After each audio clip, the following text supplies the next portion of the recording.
I never thought I'd be telling this story, but here I am. My name is Emma Wilson, and this is how my perfect wedding day turned into a nightmare that would change my life forever. You know those moments when everything seems too perfect? When you can't stop smiling because your dreams are finally coming true? That was me, standing in the bridal suite of Lakeview Gardens, overlooking the sparkling waters of Lake Washington. The morning sun was streaming through floor-to-ceiling windows, casting a golden glow over my custom-made lace wedding dress.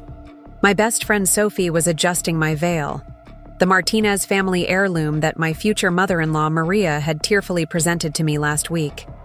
Everything was perfect, too perfect. If only I'd known what was about to happen. If only I'd noticed the signs.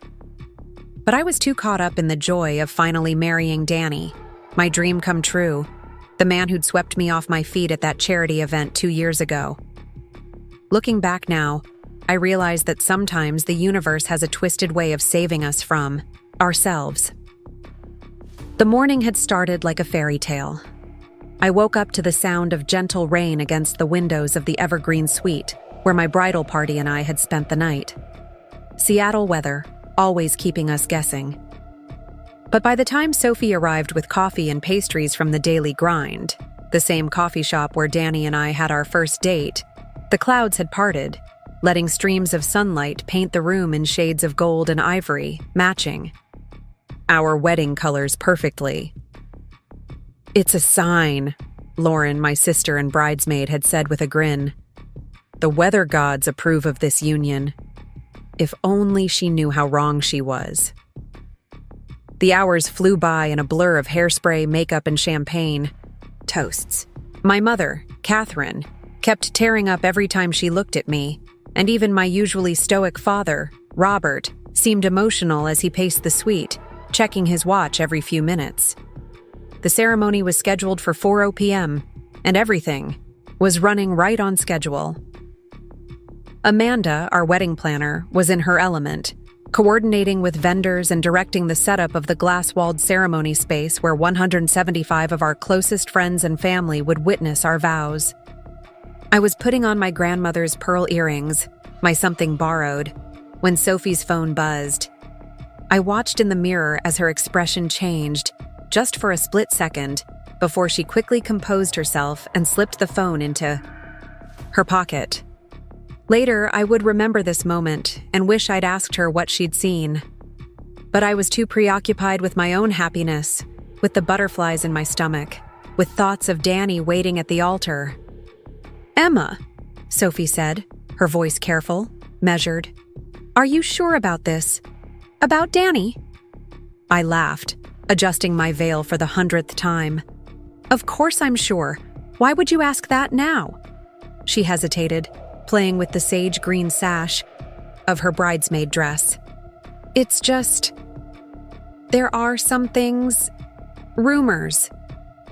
But before she could finish, my mother burst in with the photographer, and the moment was lost in a flurry of pre-ceremony photos. Sophie's question faded to the back of my mind, dismissed as simple wedding day jitters. I wish I'd listened. I wish I'd pressed her for more information. But isn't that always the way? We see what we want to see, hear what we want to hear. At 3:45 p.m., I was standing in the bridal waiting area, my father beside me, when I heard the first whispers. The guests were seated, the string quartet was playing Pachelbel's canon, and everything was ready. But there was a commotion at the back of the ceremony space. I could hear raised voices, gasps, and then what sounded like Amanda, our wedding planner, trying to keep her voice down while clearly arguing with someone. "This isn't happening," I heard Sophie mutter under her breath.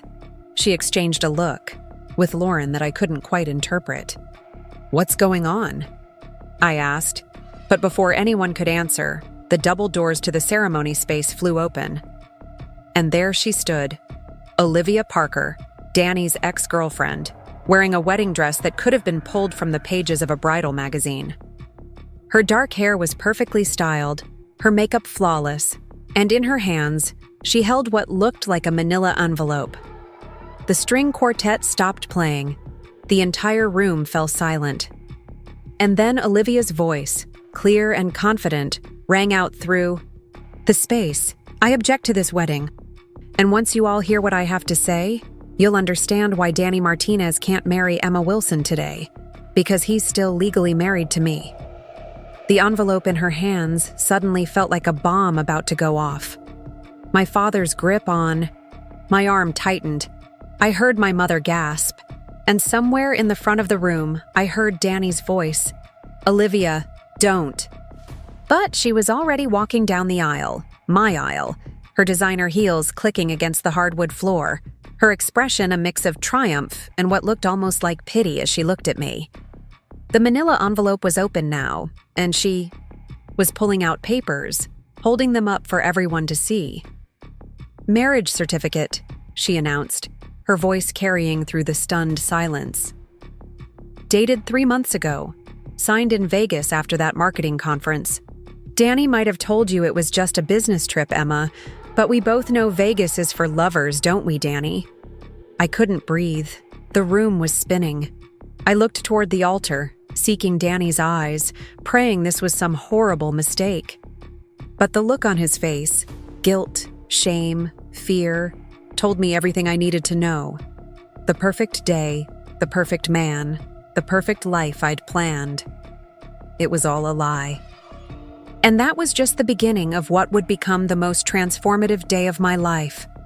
A day that would strip away everything I thought I knew about love, trust, and most importantly, myself. But looking back now, I realize that sometimes the worst moments in our lives are actually doorways to something better.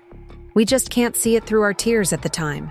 If you've ever had your world shattered in front of everyone you love, if you've ever had to find strength when you felt weakest, if you've ever had to rebuild your life from the ground up, then this story is for you. Because what happened next would teach me lessons about resilience, self-worth, and true love that I never could have learned any other way. Before I continue with the rest of this unbelievable story, take a moment to subscribe to my channel and hit that notification bell. Because just like my wedding day, things are about to take some unexpected turns that you won't want to miss. Trust me, the revelation of Danny's secret marriage? That was just the tip of the iceberg. And here's a question for you. Have you ever had a moment when your perfect plans fell apart, only to realize later it was the best thing that could have happened to you? Share your story in the comments below. Now, let me tell you what happened next, because standing there in my wedding dress, staring at my fiancé's secret wife, I had no idea that this was actually the beginning of the most important chapter of my life. Time seemed to slow down as the marriage certificate trembled in Olivia's perfectly manicured hands. The gentle rustle of paper somehow echoed through the silent ceremony space, competing only with the sound of my own heartbeat, pounding in my ears. I felt my father's grip tighten on my arm, probably the only thing keeping me upright at that moment. The sunlight streaming through the glass walls of Lakeview Gardens suddenly felt too bright, too harsh, illuminating every shocked face in the side crowd. Danny took a step forward, his movements jerky, unnatural, like a puppet with tangled strings. "I can explain," he said, his voice cracking. But Olivia wasn't finished. She turned to face our guests, her wedding dress catching the light, creating an almost angelic effect that felt like a cruel joke. "There's more," she announced, pulling more documents from her envelope. Bank statements, hotel receipts, text, messages. While Danny was planning this wedding with Emma, he was living a double life with me. Las Vegas wasn't our only stop. There was Chicago, Miami, that romantic weekend in Vancouver. She paused, her eyes finding mine. "I believe that was the weekend you thought he was at a marketing conference, right, Emma?" The room erupted in murmurs. I saw phones being pulled out, photos being taken. My perfect wedding was turning into a social media circus. Through the chaos, I caught glimpses of familiar faces. My third-grade students' parents in the back row, their mouths hanging open. My principal, Mr. Stevens, looking anywhere but at me. Danny's mother, Maria, clutching her rosary, tears streaming down her face. Sophie stepped forward, positioning herself between me and Olivia like a shield. "That's enough," she said, her voice sharp enough to cut glass. "Security!" But Olivia just laughed, the sound light and musical, making it somehow worse. "Security? I have every right to be here. In fact, I'm the only bride who should be here. Would you like to see the prenup too? It's quite generous." That's when Danny finally found his voice. He rushed down the aisle, reaching for the documents in Olivia's hands. "Stop this! You're ruining everything!" His words hit me like a physical blow. Not, "It's not true," or "This is a mistake." No, he was worried about things being ruined. The perfect facade he'd carefully constructed was crumbling, and that was his concern. "I'm ruining everything?" Olivia's voice rose. "You're the one who came to me that night in Vegas. You're the one who said you'd never stopped loving me." Preparing and narrating this story took us a lot of time, so if you are enjoying it, subscribe to our channel. It means a lot to us. Now back to the story. "You're the one who proposed after 3 bottles of champagne and insisted we get married right away. And now you're standing here, about to commit bigamy?" The word bigamy seemed to echo off the glass walls. Someone in the back of the room whispered, "Isn't that illegal?" Another voice answered, "Very." I looked at Ryan, Danny's best man, his face a mask of guilt. He knew. Of course he knew. The bachelor party in Vegas. He'd been there. All those whispered conversations I'd noticed between him and Danny, the way he could barely meet my eyes during the rehearsal dinner. The signs had been there all along. My mother appeared at my side, her hand cool against my flushed cheek. "Emma, sweetheart, let's get you out of here." But I couldn't move. My feet felt rooted to the spot as I watched the scene unfold before me. Danny and Olivia were arguing now, their voices rising, airing their dirty laundry in front of everyone I knew. The perfect, charming Danny I thought I knew was gone, replaced by a desperate man I didn't recognize. "You weren't supposed to be here," he shouted at Olivia. "We had an agreement." "Oh?" Olivia's perfectly sculpted eyebrows rose. "You mean the agreement where you promised to divorce Emma right after the wedding? Where you said once you had access to her trust fund, we'd run away together? That agreement?" Trust fund. The words hit me like a bucket of ice water. The trust fund my grandparents had set up, the one I'd get access to only after marriage, the one Danny had been so interested in when we first got engaged. Lauren gasped beside me. "Emma, your trust fund. That's why he—" Finally, my body unfroze. The numbness that had paralyzed me gave way to something else. Rage. Pure, white-hot rage that burned away the shock and confusion. Without thinking, I stepped forward, shrugging off my father's grip, pushing past Sophie's protective stance. My voice, when it came, was steady, surprising even me. "How long?" Danny turned to me, his face pale. "Emma, baby, please." "How?" "Long?" "The whole time," Olivia answered when Danny remained silent. "From the very beginning. We never really broke up. The whole thing was a plan. He needed someone with the right background, the right connections, the right financial situation. She at least had the decency to look somewhat ashamed. It wasn't supposed to go this far. You weren't supposed to fall in love with him." The room spun around me. 2 years. 2 years of my life. All a lie. Every kiss, every promise, every dream we'd shared. All carefully orchestrated steps in an elaborate con.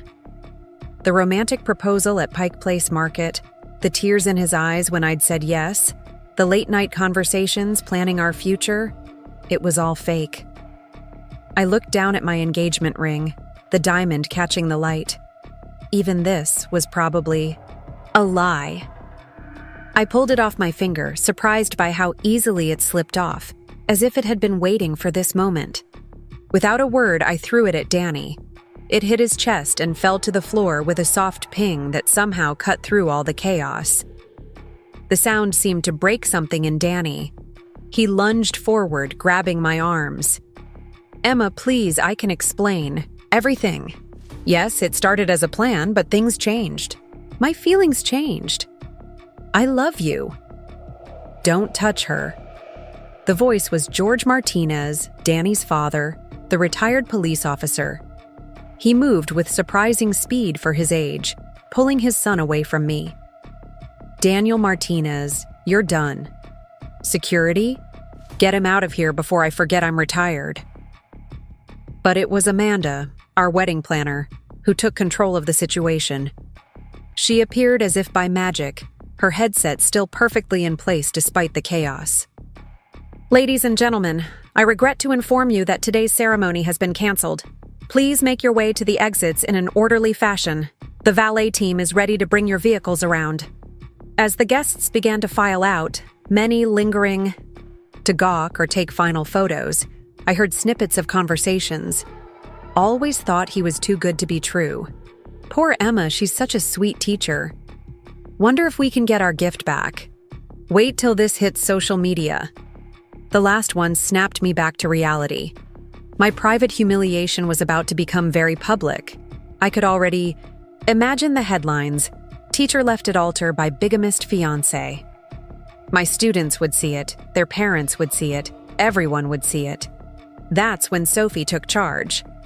She grabbed my hand and started pulling me toward the bridal suite. "Lauren, get her things. Mrs. Wilson, call the car around. Mr. Wilson, handle the vendors. Now." As my sister and mother rushed to comply, Sophie led me through the back corridors of Lakeview Gardens, away from the prying eyes and whispering voices. Behind us, I could still hear raised voices. Danny arguing with his parents, Olivia talking to someone on the phone, Amanda trying to coordinate the chaos. We burst into the bridal suite, the room where just hours ago I'd been full of joy and anticipation. My wedding dress caught on a chair, the delicate lace ripping with a sound that felt like it came from my own heart. Sophie immediately started gathering my things, shoving them into bags. "We need to get you out of here before the media shows." "Up," she said, her nurse's training evident in her efficient movements. "Your place isn't safe. He has keys. You'll stay with me tonight." But I barely heard her. I was staring at my reflection in the full-length mirror. The dress I'd spent months picking out now felt like a costume. The carefully styled hair, the perfect makeup, the Martinez family veil. All of it felt like it belonged to someone else. Someone who still believed in fairy tales and happy endings. A knock at the door made us both jump. "Emma?" It was Isabella. Wong, one of our mutual friends. The one who had introduced us at that charity event 2 years ago. "Emma, I need to tell you something. About Danny and Olivia. I knew. I'm so sorry. I should have told you sooner." Sophie yanked open the door, her face thunderous. "You knew? You knew and you let this happen?" Isabella stepped back, her hands raised defensively. "It wasn't my place to—" "Not your place." Sophie's voice rose. "She's your friend. You watched her plan this wedding, spend her savings, fall in love with a man you knew was lying to her." "Sophie," I said quietly, surprised by how calm I felt. "Let her speak." Isabella entered the room, wringing her hands. "It started before he met you. Danny and Olivia had money problems, bad investments, gambling debts. They needed a way out. When they heard about your trust fund—" She trailed off, unable to meet my eyes. "So they planned it all," I finished for her. "The perfect meet cute at the charity event, the whirlwind romance, the proposal." Isabella nodded miserably. "Olivia was supposed to stay quiet until after the wedding, after Danny had access to your trust fund. I don't know why she changed the plan." A bitter laugh escaped me. "Because she realized he was going to double-cross her, too. Didn't you hear him? You weren't supposed to be here. We had an agreement." He was probably planning to take the money and run, leaving both of us behind. The truth of my words hit me as I spoke them. The man I'd loved, the man I'd trusted, with my heart, my future, my everything, he'd never existed. He was a character, carefully crafted to appeal to me, to win my trust, to make me fall in love. My legs gave out and I sank onto the plush ottoman, the layers of my wedding dress poofing around me. Sophie immediately knelt beside me, her arms wrapping around my shoulders. "Let it out, Em. It's okay to cry." But I couldn't cry. Not yet. The shock was still too fresh, the betrayal too huge to process. Instead, I found myself thinking about my students, about the lessons I taught them about trust and honesty, about the quotes I had hanging in my classroom. Character is doing the right thing when nobody's looking. What a joke. Lauren burst into the room, her arms full of my belongings. "Car's ready, back entrance. Mom and Dad are handling the vendors and guests." She paused, looking at Isabella. "What's she doing here?" "Leaving," Sophie said firmly, shooting Isabella a look. "That could freeze hell. And if you have any decency left, you'll keep your mouth shut about where Emma's going." As Isabella slipped out, I finally found the strength to stand. "Help me out of this dress," I said, reaching for the buttons. "I never want to see it again." My sister and best friend worked in silence, undoing the countless buttons and hooks that held the dress together. As it fell away, I felt like I was shedding more than just fabric. I was shedding the naive woman who had believed in perfect love, stories. The woman who had trusted too easily, loved too blindly. Lauren handed me the clothes she'd grabbed from my overnight bag. Jeans, a sweater, sneakers. Normal clothes. Real clothes. As I changed, I could hear my phone buzzing continuously. In my purse. Messages, calls, social media notifications. The story was already spreading. "Ready?" Sophie asked, holding my coat. I took one last look in the mirror. The carefully applied makeup was smudged now, the perfect hairstyle falling apart. But beneath the mess, I saw something in my eyes I hadn't noticed before. Steel, strength, the beginning of anger. "Ready," I said, turning away from my reflection. "Let's go." As we snuck out through the back entrance of Lakeview Gardens, I heard more commotion from the main hall. Someone was yelling. It sounded like Danny and his father. The words police and fraud drifted through the air. Good, I thought with a savageness that surprised me. Let him face the consequences. Let him lose everything, just like he'd tried to take everything from me.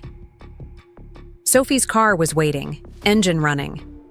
As Lauren helped me into the back seat, I caught a glimpse of the lake through the trees. The sun was setting now, painting the water in shades of pink and gold. It should have been the perfect backdrop for wedding photos. Instead, it was the backdrop for my escape. "Where to?" Sophie asked as she pulled away from the venue. "Your place," I said, watching Lakeview Gardens disappear in the side mirror. And then, I don't know. For the first time in 2 years, my future was completely unscripted. No carefully planned con, no manipulated romance, no orchestrated happy ending. Just me, facing whatever came next. And somehow, that felt more real than anything that had happened in the past 2 years. Sophie's apartment felt like a different world compared to the chaos we'd left behind at Lakeview Gardens. The familiar scent of vanilla candles and brewing coffee wrapped around me like a protective blanket as we stepped through the door. The space was exactly as I remembered it from when I'd lived here before moving in with Danny. Cozy, cluttered, with medical textbooks, and absolutely perfect in its normalcy. "I ordered Chinese," Lauren announced already on her phone. "From Golden Dragon. All your favorites, Em." She paused, looking up from the screen. "And I texted Mom and Dad. They're handling everything at the venue. Dad's talking to the police about pressing charges for fraud."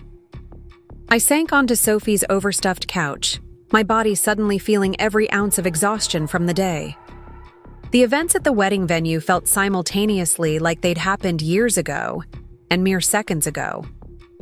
My phone had been buzzing nonstop in my purse, but I couldn't bring myself to look at it yet. Sophie disappeared into her bedroom and returned, with a pair of sweatpants and an oversized University of Washington hoodie. "Here," she said, holding them out. "Let's get you changed into something comfortable. Your hair's probably giving you a headache with all those pins." She was right. The elaborate updo that had taken the stylist 2 hours to create was now a prison of bobby pins and hairspray. As Sophie and Lauren worked to dismantle it, piece by piece, I stared at my reflection in Sophie's living room window. The Seattle skyline twinkled beyond my reflection, the Space Needle illuminated against the darkening sky. How many times had Danny and I stood at this very window, planning our future together? All lies. "I should have seen it coming," I said, wincing as Sophie worked out a particularly stubborn pin. "There were so many signs."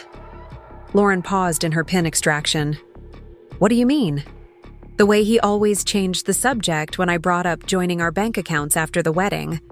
How he'd get mysterious work calls late at night. The fact that he never wanted me to post certain photos of us on social media. The realizations were flooding in now, dots connecting to form a picture I'd been too blind to see. He was living a double life the whole time." "Speaking of social media," Sophie said, pulling out the last pin and letting my hair tumble down. "We should probably check the damage." With trembling fingers, I finally pulled out my phone. The screen was flooded with notifications, missed calls, text messages, social media alerts. A photo from the wedding disaster had already gone viral in our local Seattle networks. Someone had captured the exact moment Olivia had revealed the marriage certificate, with me in the background, my face a mask of shock and horror. "Oh God," I groaned, reading the comments. "Wedding gone wrong" was trending locally. "Give me that," Sophie said, snatching the phone. She quickly navigated through my accounts, changing privacy settings and logging me out of everything. "You don't need to see any of this right now." A knock at the door made us all jump.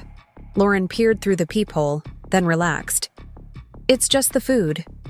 As we spread the Chinese takeout containers across Sophie's coffee table, I realized I couldn't remember the last time I'd eaten.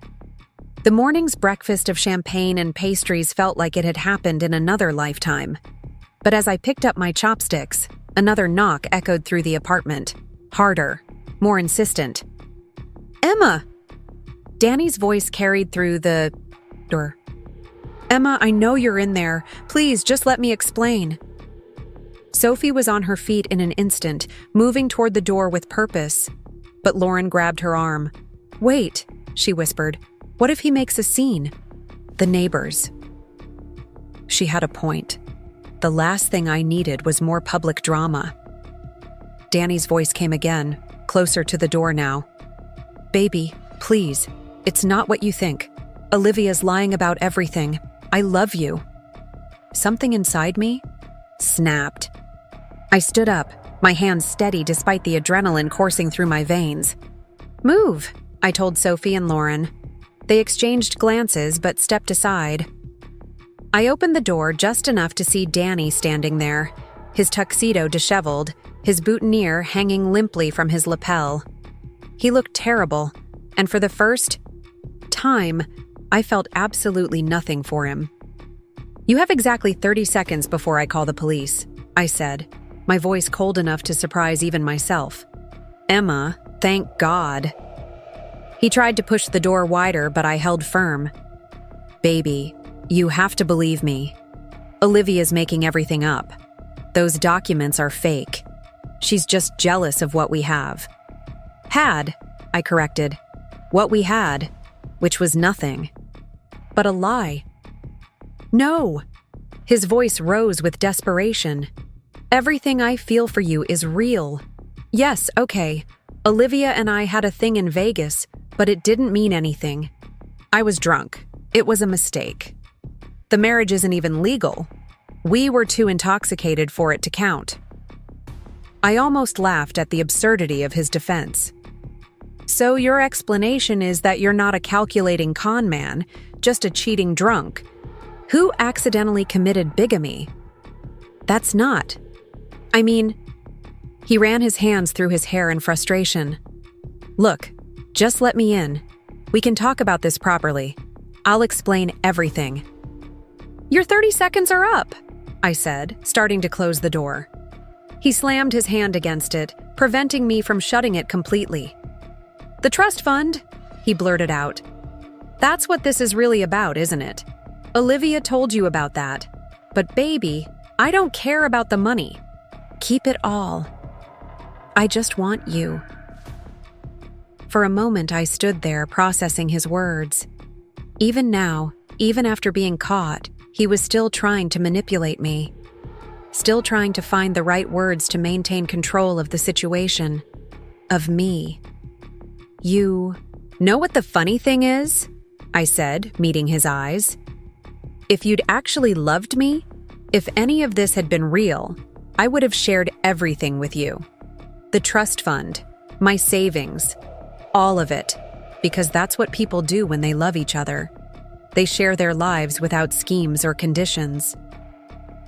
His face changed then, the desperate plea giving way to something darker. You stupid, naive little teacher, he spat. You really think love is all that matters in this world? Wake up, Emma. Everything is about money. Everything. No. Sophie's voice came from behind me as she yanked the door open fully. Everything is about choices, and you made all the wrong ones. She held up her phone, showing that she'd been recording the entire conversation. Now get out before I send this to the police. I'm sure they'd love to add witness intimidation to the fraud charges. Danny's face went pale. Without another word, he turned and stalked away, his footsteps echoing down the hallway. As soon as he was gone, my legs gave out. Sophie and Lauren caught me before I hit the floor, guiding me back to the couch. I've got you, Sophie murmured, wrapping her arms around me. Let it out, Em. You're safe now. And finally, after hours of shock and numbness, the tears came. I cried for the love I thought I had, for the future I'd planned, for the trust I'd given so freely. Lauren held my hand while Sophie stroked my hair, neither of them trying to offer empty platitudes or false comfort. They just let me cry. When the tears finally subsided, I felt empty, but somehow lighter. The Chinese food had gone cold, but Lauren reheated it in the microwave, and we ate in silence, the city lights twinkling beyond the window like distant stars. What happens now? Lauren asked eventually, setting down her container of lo mein. I took a deep breath, considering the question. My entire life had been derailed. No home to return to, no wedding gifts to unwrap, no honeymoon to pack for. Even my job would be complicated now, with all the publicity surrounding the failed wedding. First, I said, surprising myself with the steadiness in my voice. I need to get my things from the apartment. Everything I own is there. Sophie nodded. We'll go tomorrow early. I'll call Amanda. She mentioned something about hiring security for you. We'll get some of the groomsmen to help too, the ones who didn't know about Danny's scheme. Then I need to talk to the police, I continued.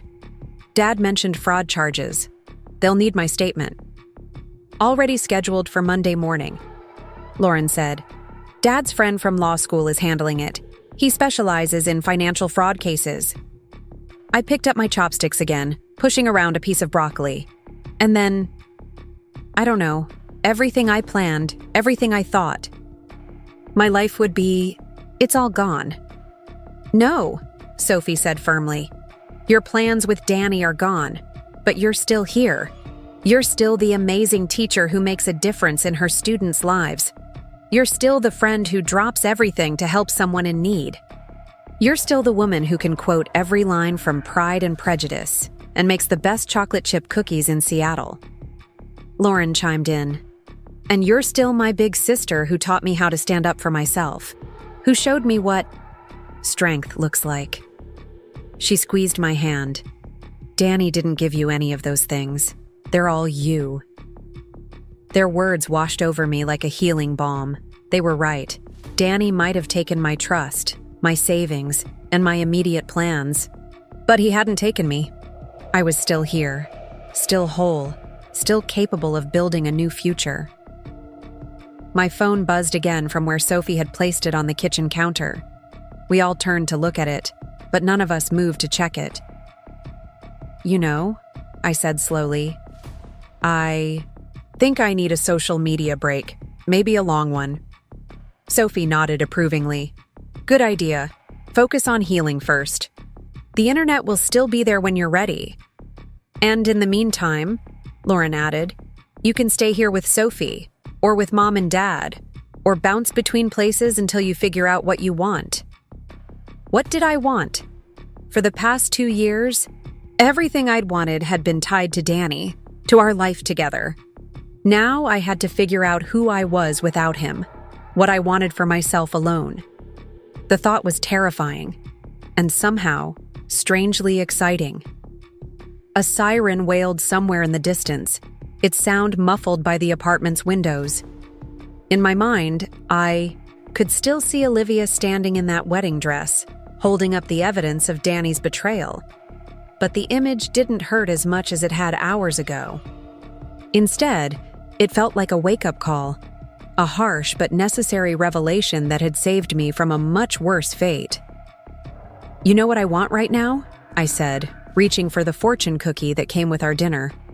I want to order more food, watch terrible reality TV, and pretend just for tonight that this is just another girls' night. Sophie and Lauren exchanged relieved smiles. That, Sophie said, grabbing the takeout menu, we can definitely do. As Lauren scrolled through Netflix and Sophie called in another order, I cracked open my fortune cookie. The small paper inside read, "Every ending is just a new beginning in disguise." I stared at those words for a long moment, then carefully folded the paper and tucked it into my purse. Maybe it was silly to find meaning in a mass-produced fortune cookie message, but right then I needed to believe it was true. I needed to believe that somewhere beyond this pain and betrayal, a new beginning was waiting for me. And for the first time since Olivia had burst into my wedding, I felt something that wasn't anger or pain or shock. It was hope. Small and fragile, but undeniably there. Hope that maybe, just maybe, this ending would lead me somewhere better than I could have imagined. Morning came too quickly, seeping through Sophie's living room curtains in pale streaks of dawn light. I hadn't really slept, just dozed fitfully on the couch, my mind replaying yesterday's events in an endless loop. The early morning silence was broken only by the soft whir of Sophie's coffee maker, programmed to start brewing at 6 a.m. sharp. The aroma of fresh coffee drew me from my makeshift bed. My body ached from the awkward sleeping position, and my head throbbed from a combination of crying and dehydration. As I padded into Sophie's kitchen, I caught my reflection in the microwave door. Mascara smudged under my eyes, hair a tangled mess, still wearing her borrowed sweatpants and hoodie.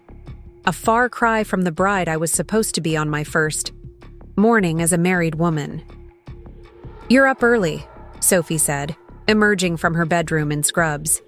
She had an early shift at the hospital, but I knew she'd stayed up late watching over me. "How are you feeling?" "Like I got hit by a truck," I admitted, accepting the mug of coffee she handed me. A truck full of humiliation and betrayal. Sophie's response was cut off by a knock at the door. We both tensed, remembering Danny's appearance last night. But when Sophie checked the peephole, she relaxed. "It's your dad." My father stood in the hallway, looking like he hadn't slept either. His usually immaculate principal's appearance was rumpled, his tie slightly askew. In his hands, he held several newspapers.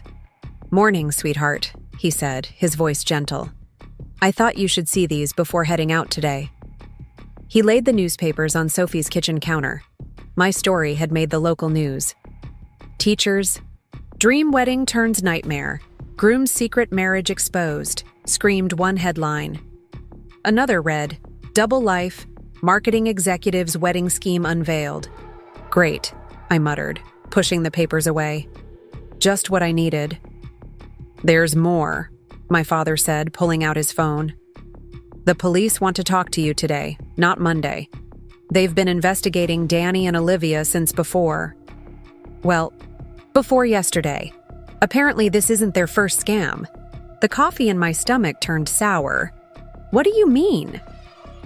They've done this before, he explained, his face grim. Different cities, different victims. Danny and Olivia work as a team. He romances wealthy women while she plays the role of the jealous ex. Usually they wait until after the wedding to reveal the truth, after they've gained access to the victim's assets. So I'm just their latest mark? The words tasted bitter in my mouth. Another rich girl they tried to con? You're the one who got away, Sophie corrected, squeezing my shoulder. The one who exposed them before they could complete their scheme. My father nodded. The detective I spoke to said several other women have come forward since yesterday. Your story going viral actually helped. It gave their other victims the courage to speak up. I thought about those other women, each of them probably believing as I had that they'd found true love, only to discover it was all an elaborate con. Had Danny used the same lines on them? The same charming smile? The same practiced gestures of affection? When do they need my statement? I asked, straightening my spine. If my public humiliation could help bring Danny and Olivia to justice, maybe some good could come from this mess. Detective Clark can meet you at 9, my father replied. Lauren's coming by to go with you, and Emma. He hesitated. There's something else you need to know about your apartment. My heart sank. What about it? Danny's been there. Last night after he left here, the neighbors called the police when they heard noise. He was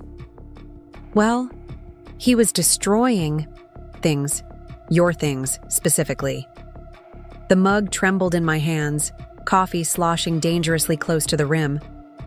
How bad? Bad enough, Sophie said, taking the mug before I could drop it. But don't worry, Mom and I already called a moving company. They're meeting us there at 11 with boxes and packing supplies. Whatever he didn't destroy will get out today. I closed my eyes, trying to imagine what I'd find at the apartment. All my books, my teaching materials, my clothes, my memories. What had survived Danny's rage? The thought of him destroying my possessions made me feel violated all over again, as if he was determined to take everything from me, piece by piece. The police have him in custody now, my father added quickly. Him and Olivia both. They won't be able to hurt you anymore. A bitter laugh escaped me. Too late for that. The next few hours passed in a blur of activity. Lauren arrived with fresh clothes and makeup, helping me make myself look somewhat presentable for the police statement. The detective turned out to be a compassionate woman who listened carefully as I recounted everything. How I'd met Danny, our whirlwind romance, the careful way he'd worked to gain my trust and access to information about my finances. You're not alone, Detective Clark assured me, showing me photos of other women. These are just the victims we know about. Danny Martinez and Olivia Parker have been running variations of this scheme for at least 5 years. Looking at the photos felt like looking into a mirror. All of us similar types, successful professional women with access to family money or trust funds. All of us chosen carefully, groomed to fall for Danny's particular brand of charm. Will they go to prison? I asked, studying the faces of my fellow victims. With the evidence we have now? Absolutely. Financial fraud, conspiracy, multiple counts of bigamy. They're looking at serious time. She paused, her expression softening. But the legal process can be long. Are you ready for that? For the publicity, the court appearances, having to tell your story over and over? Was I ready? Just yesterday, I'd been ready to walk down the aisle, to pledge my life to a man I thought I knew. Now I was being asked if I was ready to help send him to prison. Yes, I said firmly. I'm ready. These people need to be stopped. After giving my statement, Lauren drove us to what had been my home with Danny. The moving truck was already there, along with my mother and several friends from work. The sight of the apartment building made my stomach clench, but I forced myself to walk through those familiar doors one last time. Nothing could have prepared me for what we found inside. Danny's rage had been thorough and targeted. My books lay scattered and torn, pages ripped out and strewn across the floor. My carefully organized teaching materials were shredded. Lesson plans and student artwork destroyed. My clothes had been pulled from closets and drawers, many of them cut to pieces. "Oh, Emma," my mother breathed, taking in the destruction. But it was the personal items that hurt the most to see destroyed. The photo albums from my childhood, the handmade cards from my students, the little mementos I'd collected over the years. Danny had known exactly what would hurt me most to lose. Surprisingly, though, the sight of all this destruction didn't make me cry. Instead, I felt something else stirring in my chest. Determination. Danny had tried to destroy every physical reminder of my life before him, as if by destroying these things he could erase who I was, reduce me to nothing but another victim of his schemes. "Right," I said, my voice steady. "Let's get to work. Sophie, can you handle the kitchen? Mom, maybe start in the bedroom. Lauren, help me with the living room. Anything that can be saved goes in boxes. Everything else." I swallowed hard. Everything else gets documented for the police and then thrown away. As we worked, more friends arrived to help. Fellow teachers from my school, parents of my students, even my principal stopped by with coffee and sandwiches for everyone. The support was overwhelming, each person bringing not just their hands to help, but their hearts too.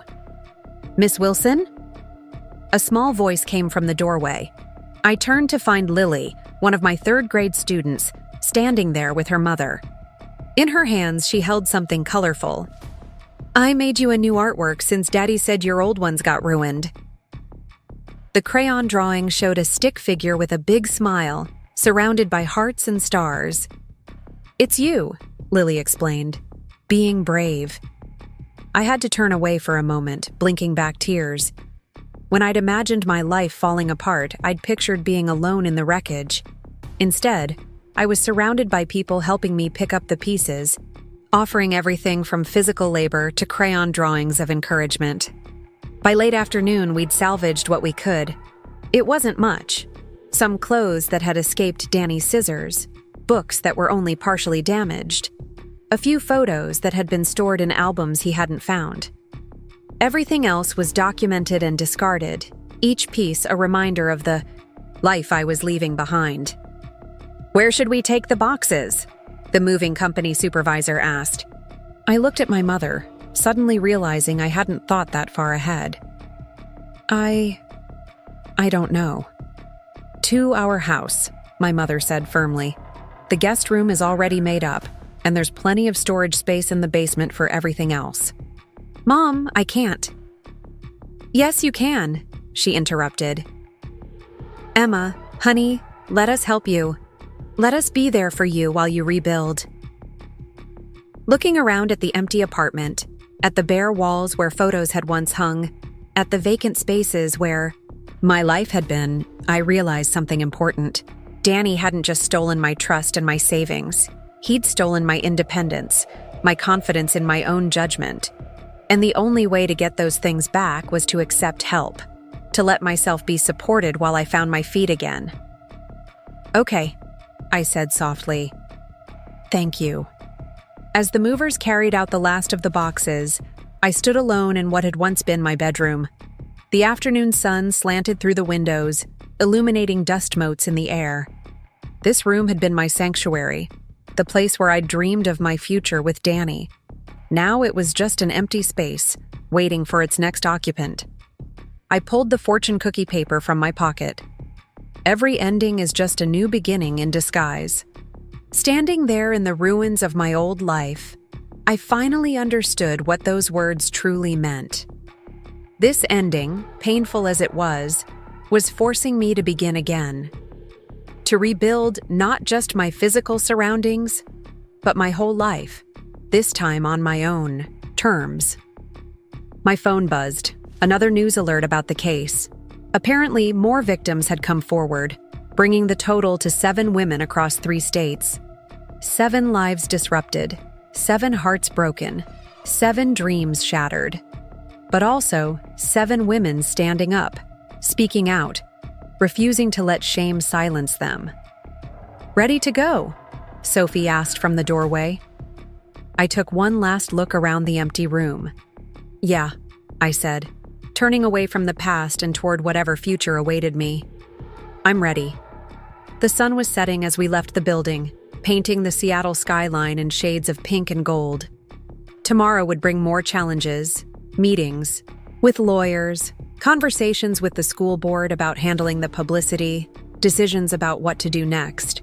But for now, surrounded by people who truly cared about me, I felt something I hadn't expected to feel so soon after my world had fallen apart. Possibility. Danny had tried to destroy me, first with his lies and then with his rage. But standing in the fading light of day, watching the moving truck pull away with the remnants of my old life, I realized he had failed. Because while he could destroy my possessions, he couldn't destroy my spirit. While he could break my heart, he couldn't break my will to rebuild. And while he could shatter my trust in him, he couldn't shatter my trust in myself. This was my new beginning, disguised as an ending. And somehow, I knew I would make it count. The first day back at Roosevelt Elementary felt like walking into a spotlight. Whispers followed me down the hallway as I made my way to my classroom, clutching my newly rebuilt teaching materials to my chest. The local news coverage of Danny and Olivia's arrest had made sure everyone knew my story. My 3rd grade classroom felt like the only safe harbor in a storm of pitying looks and hushed conversations. Principal Stevens was waiting by my door, his usually stern expression softened with concern. "Emma," he said quietly, "are you sure you're ready to be back? No one would blame you if you needed more time." The thing about time was that it didn't heal anything if you just sat around waiting. The past week at my parents' house had taught me that. Every morning spent staring at the ceiling, every afternoon organizing what remained of my possessions, every evening watching the news coverage of Danny and Olivia's expanding case, none of it had made me feel better. "I'm ready," I said, fishing my classroom key from my bag. "My students need me." "They've missed you," he admitted. "But there have been questions, parents calling, concerned about the publicity." "I'll handle it," I promised, pushing. Open my classroom door. The familiar sight of 24 little desks arranged in clusters, the reading corner with its well-worn beanbags, the science station with its collection of rocks and leaves. It all felt gloriously normal. Except it wasn't normal. My students' artwork had once covered the walls, but Danny had destroyed most of it in his rampage through my apartment. The personal photos that used to sit on my desk were gone too, casualties of his rage. The room felt bare, stripped of personality, much like I felt. "Miss Wilson!" The excited shriek came from the doorway as my students began filtering in for the day. Lily, the same student who had drawn me the brave stick figure, rushed forward with another piece of artwork. "I made you another one, and so did everyone else." Suddenly, my students were crowding around, each holding drawings and cards. "We wanted to make your classroom pretty again," explained Marcus, a usually quiet boy. "Since the bad man ruined everything." Tears pricked my eyes as I looked at their offerings, drawings of flowers and rainbows, cards with wobbly handwriting expressing everything from "we missed you" to "you're the best teacher even if you didn't get married." Their unconditional acceptance and desire to help heal what was broken touched something deep inside me.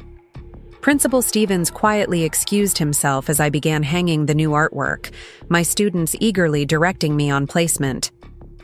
By the time the morning bell rang, the walls were transformed, not with the carefully curated displays I'd lost, but with something more precious, genuine expressions of love and support from 24 innocent hearts. "Okay, class," I said, taking my place at the front of the room. "Who's ready to learn?" 24 hands shot into the air, and just like that, I was Miss Wilson again, not the jilted bride from the news. Here, in this space, I could focus on multiplication tables and reading comprehension instead of police statements and lawyer meetings. The morning passed in a blur of lessons and activities. If my voice sometimes shook, if I occasionally had to take a deep breath to steady myself, my students didn't seem to notice. They were just happy to have their teacher back, peppering me with questions about what I'd done during my vacation. Their parents had apparently explained my absence as an unexpected break. At lunch, Sophie texted me, "How's it going? Need an emergency rescue?" I smiled, typing back, "Actually doing okay. Kids make everything better." It was true. Children had an amazing way of cutting through adult complications to what really mattered. None of my students cared about trust funds or con artists or viral news stories. They just cared that I was there, teaching them, listening to them, being present in their lives. The afternoon brought a different challenge. Parent. Pickup time meant facing the adults who had read every salacious detail of my failed wedding in the papers. I steeled myself as mothers and fathers began arriving, preparing for awkward encounters. Mrs. Rodriguez, Marcus's mother, was the first to approach. I braced myself for questions or pity, but instead she handed me a covered dish. "Enchiladas," she explained. "My grandmother always said good food helps heal a broken heart." "And Emma?" She squeezed my hand. "You're teaching my son more than just academics now. You're teaching him about resilience." One by one, other parents stepped forward. Some offered food, others simply words of encouragement. Mr. Chen, Sophie's father, promised free coffee for life at his cafe. Mrs. Patel invited me to her yoga studio. Even Mrs. Thompson, known for her sharp tongue at PTA meetings, expressed her support. "We've got your back," she declared firmly. "Anyone gives you trouble, they'll have the whole parent committee to deal with." By the time the last student left, I felt overwhelmed by the unexpected wave of community support. My classroom phone rang, the front office letting me know I had a visitor. For a moment, panic fluttered in my chest. Danny was still in custody, but Olivia had made bail.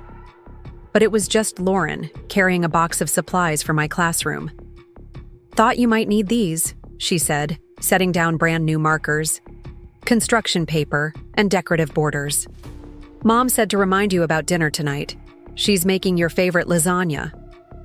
I looked around my transformed classroom, the walls now covered with student artwork, new supplies ready for projects, evidence everywhere of people caring about my recovery. "I think I'm going to be okay," I said, surprising myself with how much I meant it. "Of course you are," Lauren replied. "You're a Wilson. We don't break. We just redesign." That night, over my mother's lasagna, my father shared updates from his lawyer friend. The case against Danny and Olivia was growing stronger. By the day, more victims had come forward, including a woman in Portland who had lost her entire inheritance to their scheme. Bank records showed a pattern of fraud going back years. "They're offering you a deal," he said carefully. "If you'll testify about your experience, about how they targeted you and gained your trust, it will help establish their pattern of behavior.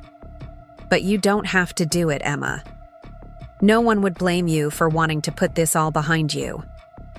I thought about my students, about their simple wisdom and unconditional support, about Mrs. Rodriguez's enchiladas and Mrs. Thompson's fierce protectiveness, about Lauren's words, "We don't break, We redesign. I'll do it, I said. Not just for me, but for all the other women they hurt, and for all the women they might have targeted next. My mother reached across the table and squeezed my hand. That's my girl. Later that evening, as I settled into what was becoming my new routine in my old bedroom, I opened my laptop. I hadn't looked at social media since the wedding disaster, too afraid of what I might find. But tonight felt different. Tonight I felt stronger. The first thing I saw was a Facebook group, Standing with Miss Wilson. It had been created by my students' parents and was filled with messages of support, offers of help, and fierce declarations of loyalty from my school community. There were photos too, my students' artwork, community events planned in my honor, even a fundraiser organized by the PTA to help replace my destroyed teaching materials. Tears rolled down my cheeks, but for the first time since my wedding day, they weren't tears of pain or humiliation. They were tears of gratitude, of being touched by the goodness that can emerge from darkness. My phone buzzed with a text from Sophie. Heard about your first day back. Proud of you. Ice cream and bad movies tonight? I typed back quickly. Rain check? Need to prep for tomorrow's lesson. These kids deserve my best. Her response was immediate. They're getting it. They're getting you, and that's better than your best. Setting my phone aside, I pulled out my lesson planner, one of the few things that had survived Danny's destruction because it had been in my desk at school. Tomorrow, we were starting a unit on butterflies, focusing on metamorphosis. How fitting, I thought, considering my own transformation. A sudden memory hit me. Danny mocking my choice of profession early in our relationship. Teaching? Really? You could do so much better with your background. At the time, I'd defended my passion for education, but his words had planted seeds of doubt. Now I understood. He'd been trying to separate me from what I loved, trying to make me question my choices so I'd be more open to his manipulation. But he had failed. Here I was, still teaching, still touching lives, still making a difference. He hadn't managed to take that from me, just like he hadn't managed to take my spirit, or my community, or my ability to trust in genuine goodness. The butterfly lesson plan spread before me. I began to write. Tomorrow, my students would learn about caterpillars and chrysalises, about the miracle of transformation. They would learn that sometimes breaking down is just the first step to becoming something more beautiful. I glanced at the brave stick figure Lily had drawn, now proudly displayed on my bedside table. The simple crayon drawing captured something profound, the ability to stand tall even when life tries to knock you down.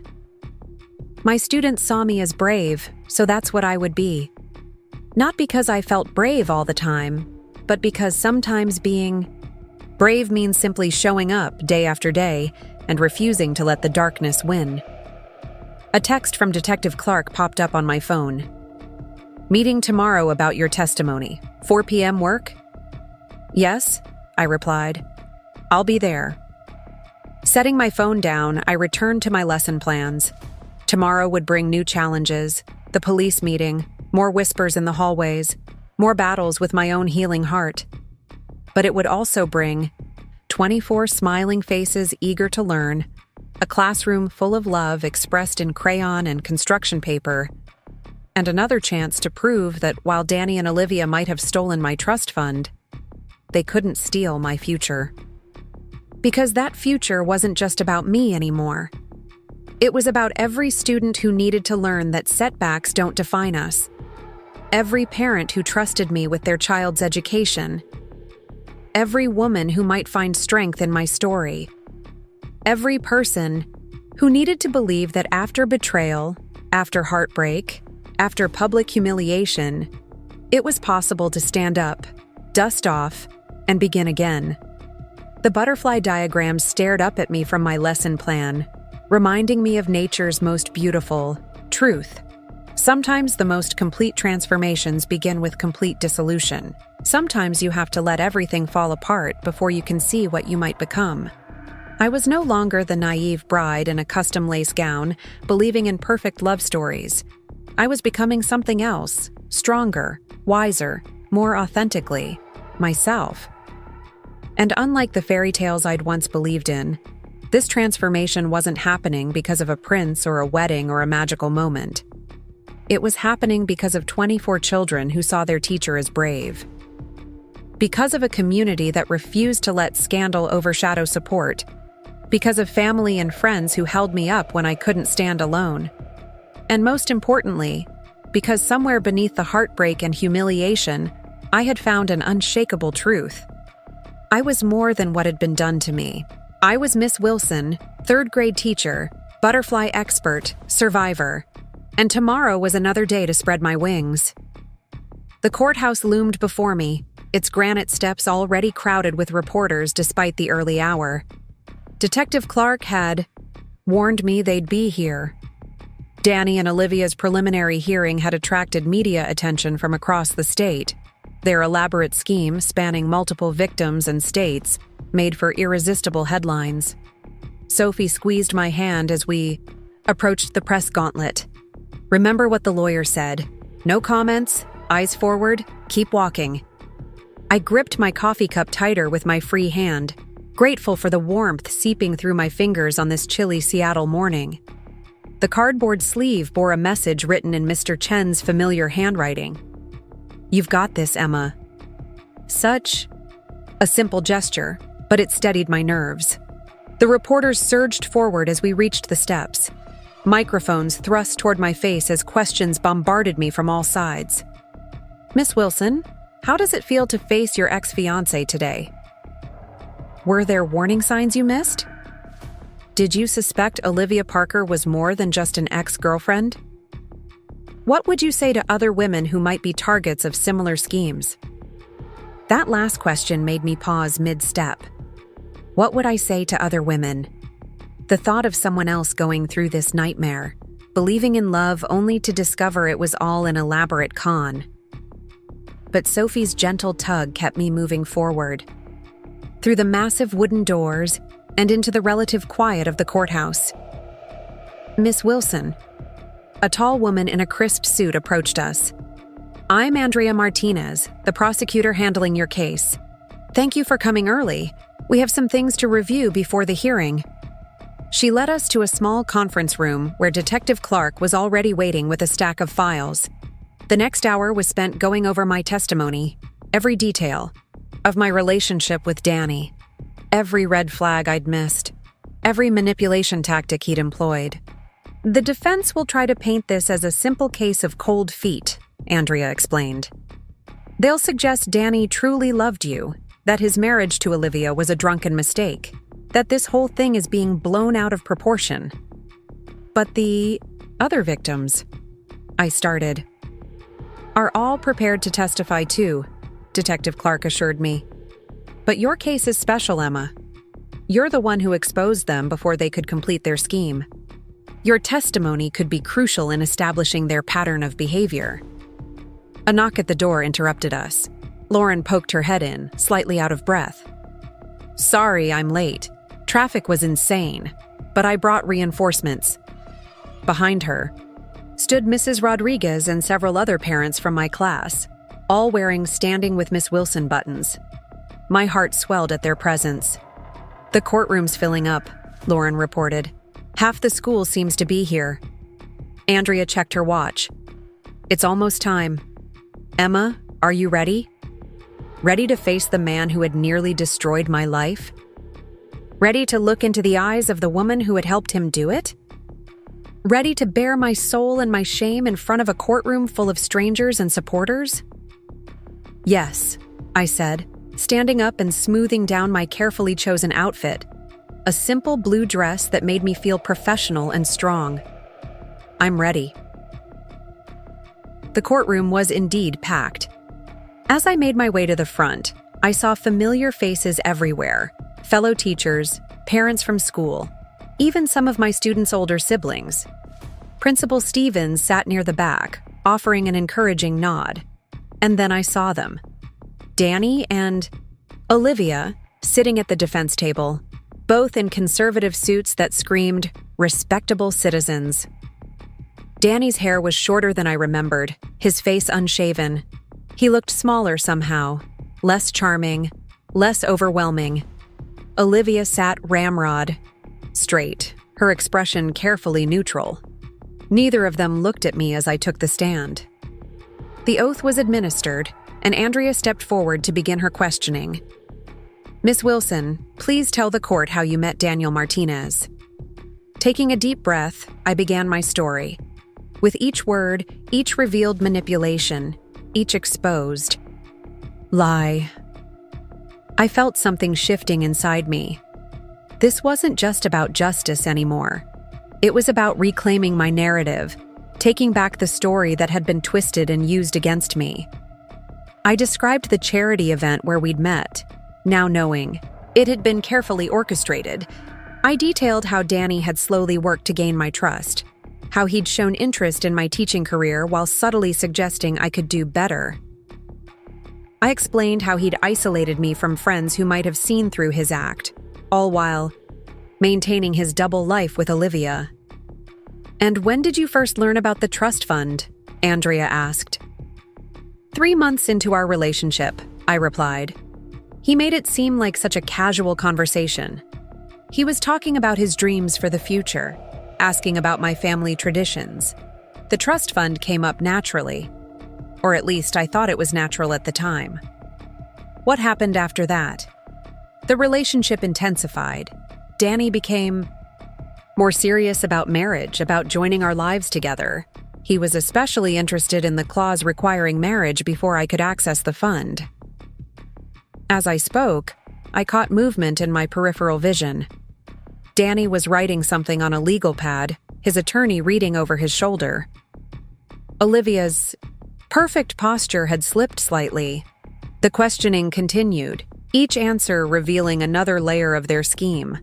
How they'd used mutual friends to gather information about me. How they'd manufactured situations to make Danny appear more trustworthy. How they'd played on my insecurities and desires to manipulate me into exactly where they wanted me. Then came the hard part, describing my wedding day.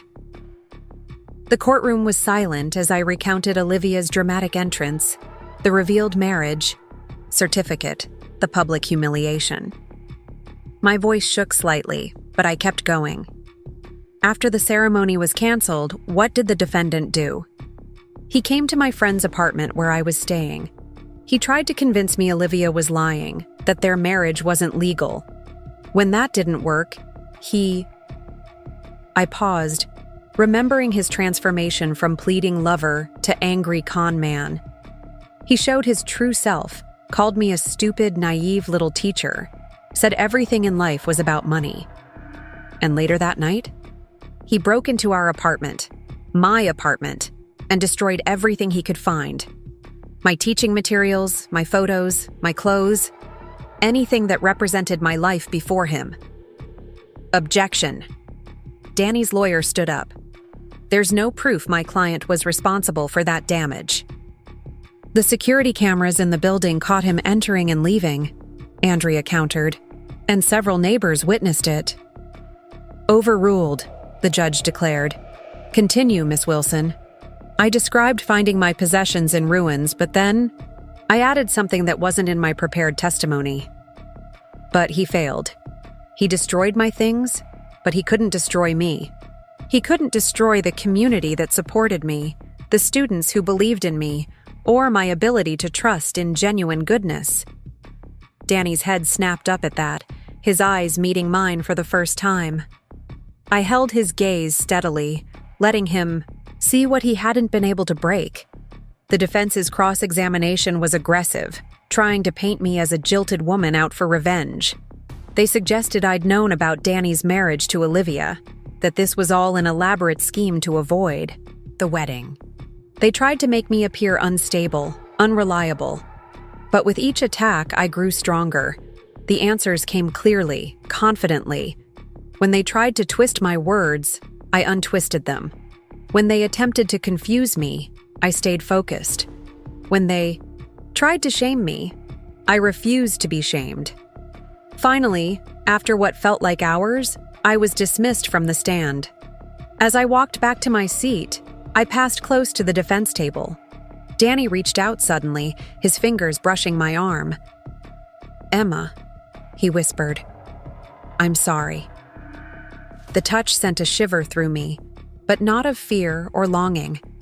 It was revulsion, pure and simple. This man who had once held such power over my heart now seemed pathetically small. I didn't respond, didn't even break stride. His words meant nothing. They were just another performance, another attempt at manipulation. I had given him enough of my time, my trust, my energy. He would get no more. The rest of the hearing passed in a blur of legal terminology and procedural matters. In the end, the judge ruled there was more than enough evidence to proceed to trial. Danny and Olivia were led away in handcuffs, their bail revoked due to new evidence of attempts to contact other potential victims. Outside the courthouse, the reporters were still waiting. This time, when they thrust their microphones forward, I was ready. "Miss Wilson, what would you say to other women who might be targets of similar schemes?" I thought about my students, about the lessons we'd been learning about butterflies and transformation, about how sometimes the most beautiful changes come from the most difficult challenges. I would tell them that their value isn't in their bank accounts or their trust funds. It's in their hearts, their minds, their ability to rise above betrayal. And I would tell them they're not alone. There's a whole community of people ready to help them rebuild, ready to remind them of their worth. The reporters clamored for more, but Sophie and Lauren were already guiding me away, toward where Mrs. Rodriguez waited with her car. As we drove away from the courthouse, I felt lighter somehow, as if testifying had lifted a weight I hadn't even realized I was carrying. "You did good, Emma," Sophie said softly. "Really good." Mrs. Rodriguez adjusted her rearview mirror to look at me. "My Marcus asked me this morning if his brave teacher would still be brave after going to court. I wish he could have seen you up there." I smiled, thinking of my students and their simple, profound wisdom. "Tell him Miss Wilson learned something important today. Being brave doesn't mean not being scared. It means doing what's right even when you are scared." "Speaking of your students," Lauren chimed in, "don't forget you promised to help me with the science fair projects tomorrow. Those volcanoes won't build themselves." The normality of the reminder, something so ordinary after such an extraordinary morning, made me laugh. Life was going on. I was going on. And somehow, I was stronger for having faced my betrayers, for having told my truth, for having refused to let their actions define me. Tomorrow would bring its own challenges: science, fair preparations, more legal meetings, the ongoing process of rebuilding my life. But for now, sitting in Mrs. Rodriguez's car with people who truly cared about me, I felt at peace with where I was and who I was becoming. Danny and Olivia had tried to make me a victim in their elaborate scheme. Instead, they had inadvertently made me a survivor, a fighter, and an example of resilience for my students and community. Sometimes the best revenge isn't getting even. It's getting better. The real estate agent's heels clicked against hardwood floors as she led me through the small apartment. Morning light streamed through large windows, illuminating a space that felt worlds away from the home I'd shared with Danny. This 20th floor unit in Capitol Hill offered views of the Seattle skyline I'd once admired from Sophie's living room, but from a different angle, a new perspective. "The building has excellent security," the agent, Rachel, explained, probably noticing how I'd examined the locks and surveillance cameras in the lobby. "Keycard access, 24-hour doorman, security cameras on every floor. And you said, you work at Roosevelt Elementary? That's just a 15-minute walk from here." 3 months had passed since my testimony at the preliminary hearing. 3 months of living with my parents, of rebuilding my life piece by piece, of learning to trust my own judgment again. The trust fund that Danny and Olivia had targeted was now finally mine to access, not because of marriage, but because I'd turned 29 last week. The bitter irony wasn't lost on me. The previous tenant was an artist, Rachel continued, gesturing to the built-in shelving along one wall. She used this space as a studio, but it would make a perfect reading nook or grading station. I could see it: a comfortable chair, good lighting, space for lesson planning and student work. A place that was entirely mine, untouched by memories of betrayal. "What about the lease terms?" I asked, running my hand along the smooth countertop in the kitchen. 12 months minimum, but given your situation. Rachel hesitated. "The building owner followed your story in the news. He's willing to offer a month-to-month arrangement if you'd prefer. No pressure to commit long-term." The kindness of strangers still caught me off guard sometimes. Since the story had gone public, I'd experienced it again and again. People going out of their way to help, to show support, to make things just a little easier. "No," I said firmly. "I'll take the 12-month lease. I'm done letting fear make my decisions." Rachel's face broke into a genuine smile. "I was hoping you'd say that. Let's get the paperwork started." Later that afternoon, I sat in my classroom during lunch break, scrolling through furniture websites on my laptop. The school day had been particularly good. My students had aced. Their spelling test, we'd had a breakthrough with fractions, and no one had asked about the upcoming trial. "Furniture shopping?" Sophie's voice came from the doorway. She held up a paper bag from her father's cafe. "Thought you might need brain fuel." I accepted the offered sandwich gratefully. "Just signed a lease on an apartment. Now I need to fill it." "Please tell me you're not getting another beige couch," she teased, pulling up a tiny student chair. "That thing you had with Danny was tragic. Actually, I was thinking red, or maybe deep purple." Sophie's eyebrows shot up. "Bold. Choice for Miss Wilson. Maybe it's time for bold choices." We ate in comfortable silence, watching students play outside during recess. My phone buzzed. Another email from Andrea Martinez, the prosecutor. The trial was scheduled to begin next month. 6 of Danny and Olivia's other victims had agreed to testify, each with their own story of manipulation and betrayal. "Have you read the latest?" Sophie asked, nodding toward my phone. "About the other victims?" "Not yet. Sometimes it's still too raw." "No, not that. About Olivia." I looked up sharply. "What about her?" Sophie pulled out her phone, quickly finding what she was looking for. "She's offering to testify against Danny in exchange for a reduced sentence. Apparently, she has evidence that he was planning to double-cross her too. The whole marriage thing in Vegas? It was his idea, but not for the reasons she thought." My hands trembled slightly as I read the article. According to Olivia's statement, Danny had married her as insurance, documentation he could use to threaten her if she ever tried to expose their schemes. The marriage certificate she'd revealed at my wedding. She'd planned to use it to force Danny to split my trust fund with her. Instead, he'd been planning to use it to frame her for everything if they got caught. "It's like a Russian nesting doll of betrayal," I murmured. Layer after layer of lies. "The best part?" Sophie scrolled down. "Apparently he did this to other partners too. There are at least 3 more secret marriages in different states. The guy's like a black widow spider, except instead of eating his mates, he just bankrupts them." The bell rang, signaling the end of lunch. Sophie gathered our trash as students began filtering back into the building. "Want to go furniture shopping after school?" she offered. "Lauren's free too. We can make a girls' afternoon of it." I thought about my empty apartment waiting to be filled. "Actually, I think I need to do this on my own.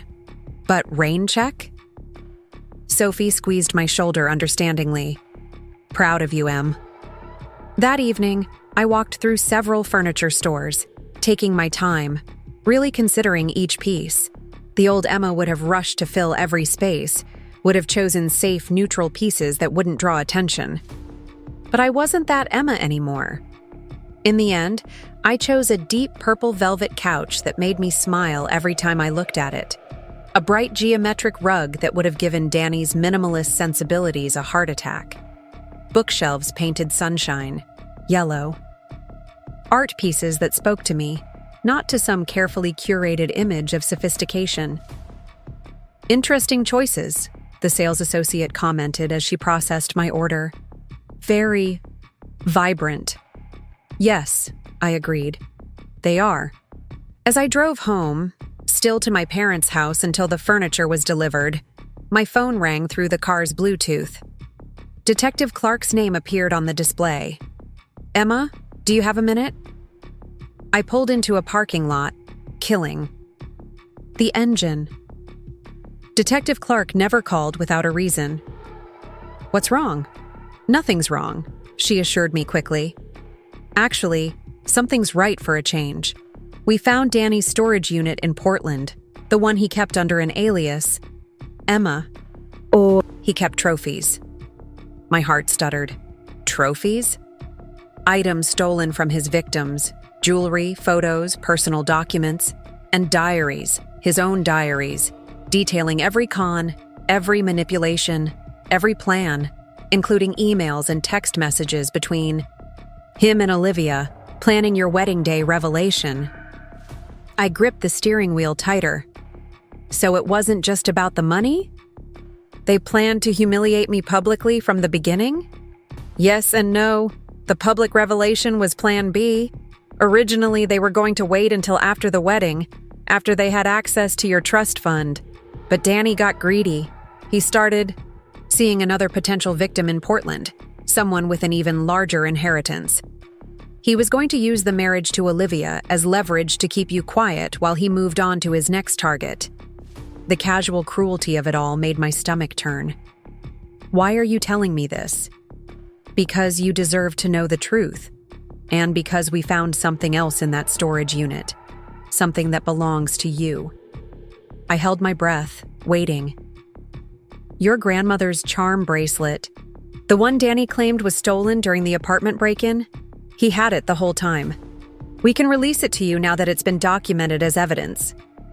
The charm bracelet, a family heirloom passed down through generations, each charm representing a significant moment in our family's history. I'd been devastated when it disappeared, believing it lost forever in Danny's destructive rampage. "When can I pick it up?" "Tomorrow morning?" "And Emma, there's something else. We found his list, the women he was targeting next. There were 3 more in Seattle alone. Your story going public, the media attention, you didn't just save yourself. You saved them too." After hanging up, I sat in my car for a long time, watching the sunset paint the sky in shades of pink and gold. Tomorrow, I would reclaim another piece of my history. Next week, I would move into my new apartment. Next month, the trial would begin. But tonight, sitting in my car with the weight of new revelations settling around me, I felt strangely peaceful. Danny and Olivia's elaborate schemes, their layers of betrayal, their calculated cruelty. It all seemed smaller somehow, less overwhelming than it had once been. They had tried to write my story for me, casting me as either a naive victim or a bitter ex-fiancé. Instead, I had chosen to write my own story, one filled with purple couches and yellow bookshelves, with supportive friends and resilient students, with truth and justice and healing. My phone buzzed with a text from Lauren. "Just heard about the storage unit. You okay?" I looked at my reflection in the rearview mirror, really looked at the woman I was becoming. "More than okay," I typed back. "I'm free." Starting my car, I began the drive home. Tomorrow would bring new challenges, new revelations, new opportunities for growth. But tonight, I was grateful for how far I'd come, for the strength I'd found, for the life I was building on my own terms. Danny might have collected trophies from his cons, but he had failed to claim the most important prize, my spirit. That remained unbroken, unbowed, and entirely my own. And no storage unit, no matter how well hidden, would ever contain that. The morning sun streamed through the floor-to-ceiling windows of my new apartment, casting long shadows across the purple velvet couch and yellow bookshelves. Moving boxes still littered the hardwood floors, but this space already felt more like home than anywhere I'd lived before. Perhaps because every choice, from the geometric rug to the eclectic art pieces, had been entirely mine. A knock at the door interrupted my morning coffee ritual. Through the peephole, I saw a woman I didn't recognize, probably in her mid-30s, clutching what appeared to be a newspaper. My heart sank. Another reporter looking for a story about Danny and Olivia's upcoming trial. But when I opened the door, she didn't thrust a microphone in my face or start asking questions. Instead, she stood there twisting the newspaper in her hands, looking uncertain. "I'm Rebecca," she said quietly. "Rebecca Chen. I was almost one of them. One of their victims." My coffee mug nearly slipped from my fingers. Rebecca Chen, one of the names from Danny's list, one of the women he'd been planning to target next. "Would you like to come in?" She stepped into my apartment, her eyes taking in the bright colors and bold patterns. "This isn't what I expected," she admitted. "From the news stories, I thought." "You thought I'd be living in a cave of despair?" I couldn't help but smile. "Sorry to disappoint." Rebecca laughed, some of her tension easing. "No, it's good. It's really good. I've been wanting to talk to you, to thank you, if your story hadn't gone public when it did."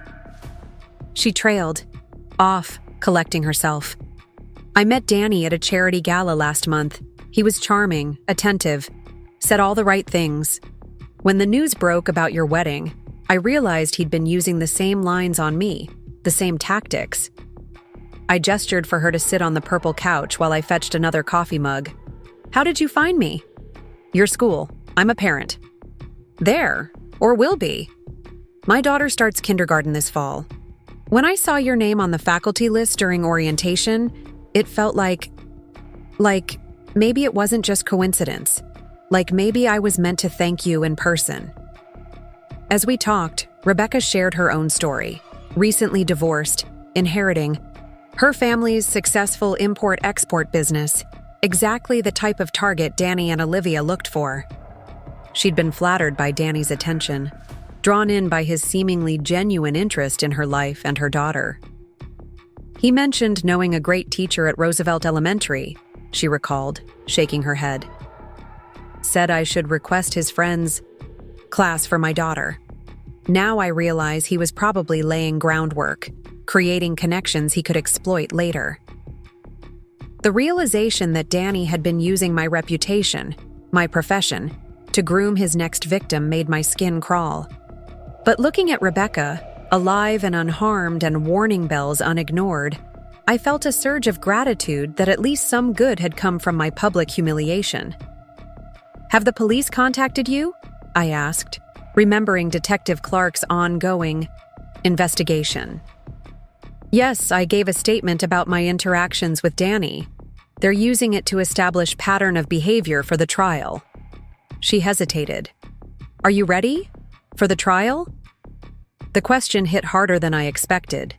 The trial was just 2 weeks away now, my testimony scheduled for the second day.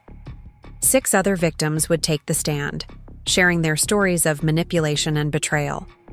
And now, thanks to Olivia's deal with the prosecution, we would hear the inside story of their operation.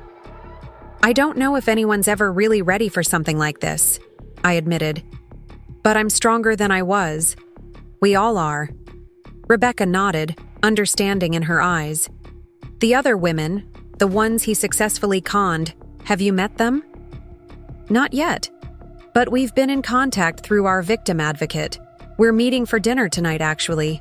Would you like to join us?" The invitation surprised us both, but it felt right. Rebecca might not have lost her savings or her trust to Danny's schemes, but she was part of this story too. A story of women supporting women, of warnings heeded and disasters averted. As if on cue, my phone buzzed with a text from Sophie. Support. Group meeting moved to 7. Dinner still on for 5?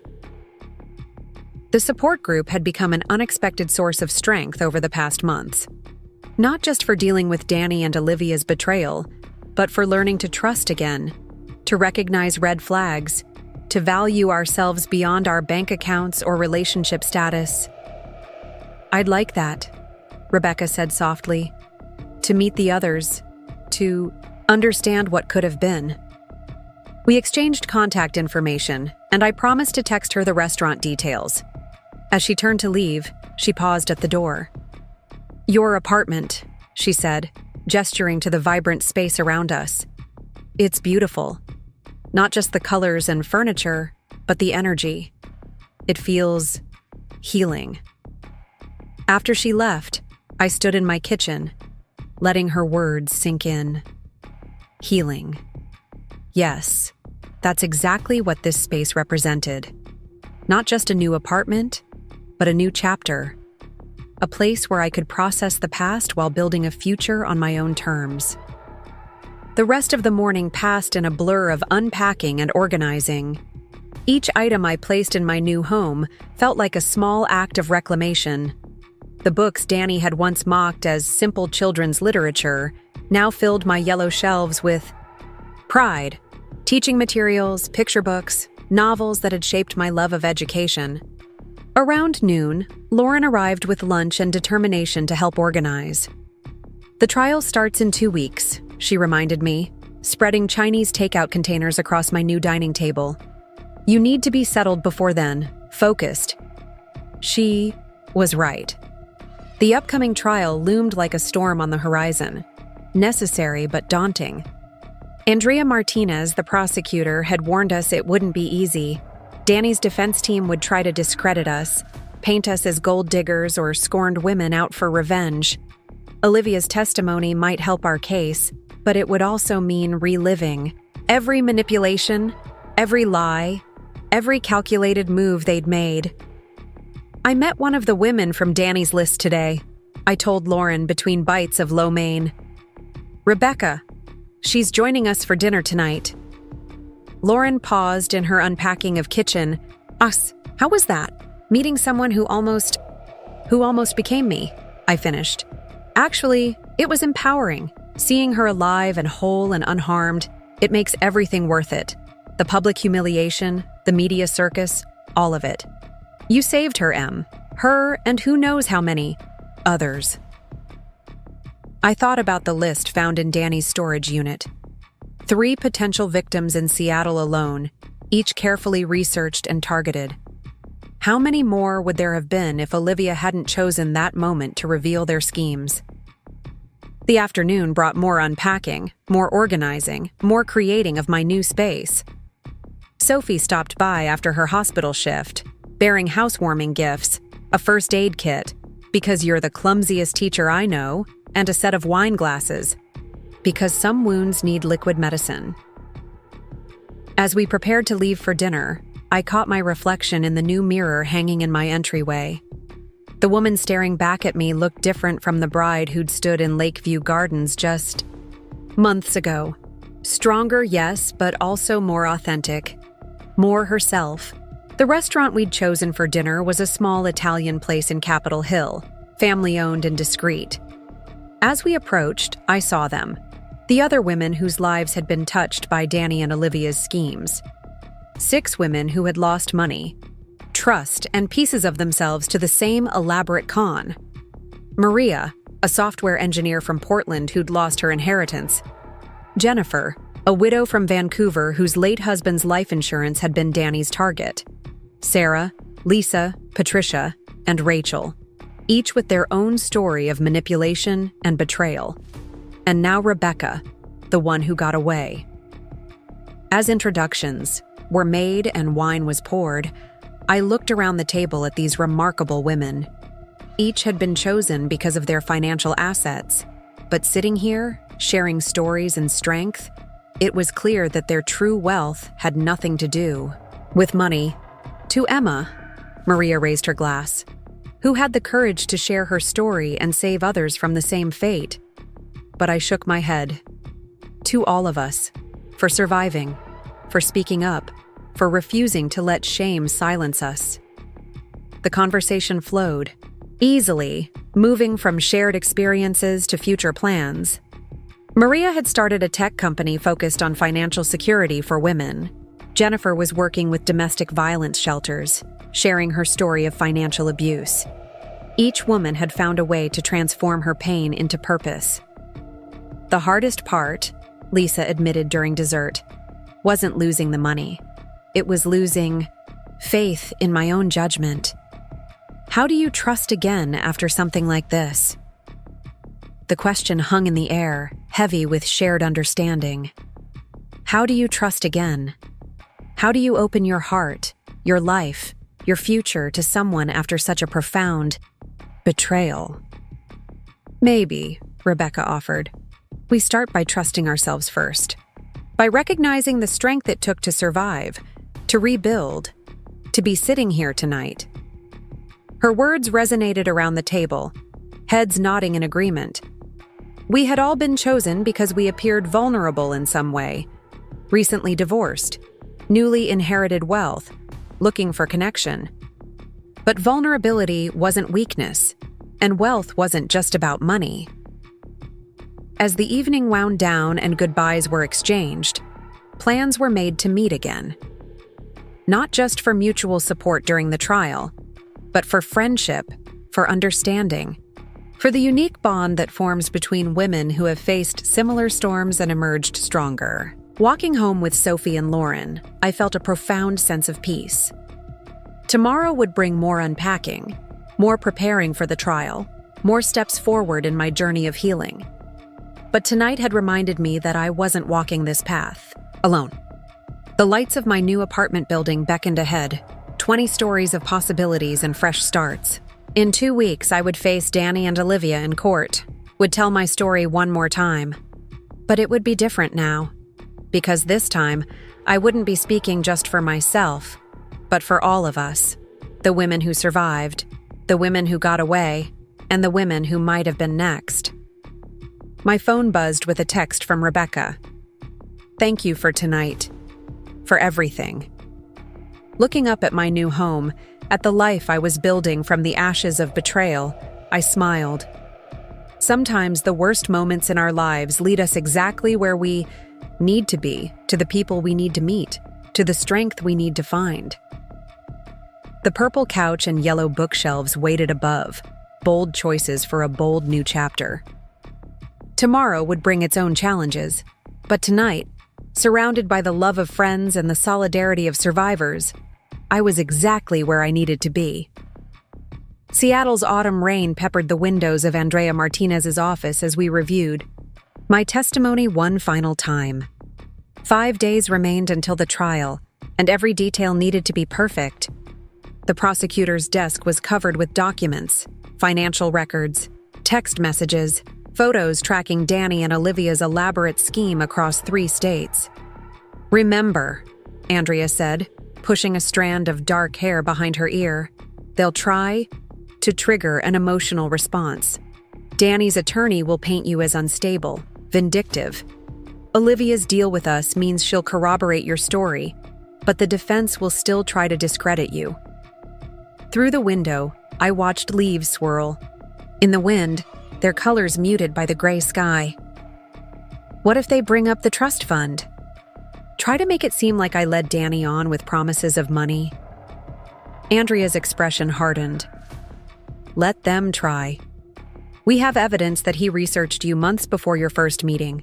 Records of him and Olivia discussing potential targets.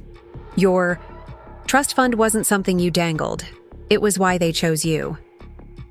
A knock at the door interrupted us. Detective Clark entered carrying a thick folder. The forensics team finished analyzing Danny's laptop from the Portland storage unit.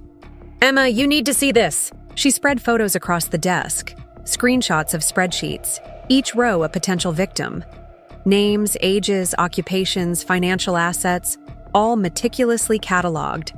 My name was highlighted in yellow, with notes about my teaching career, my family connections, even my favorite coffee order.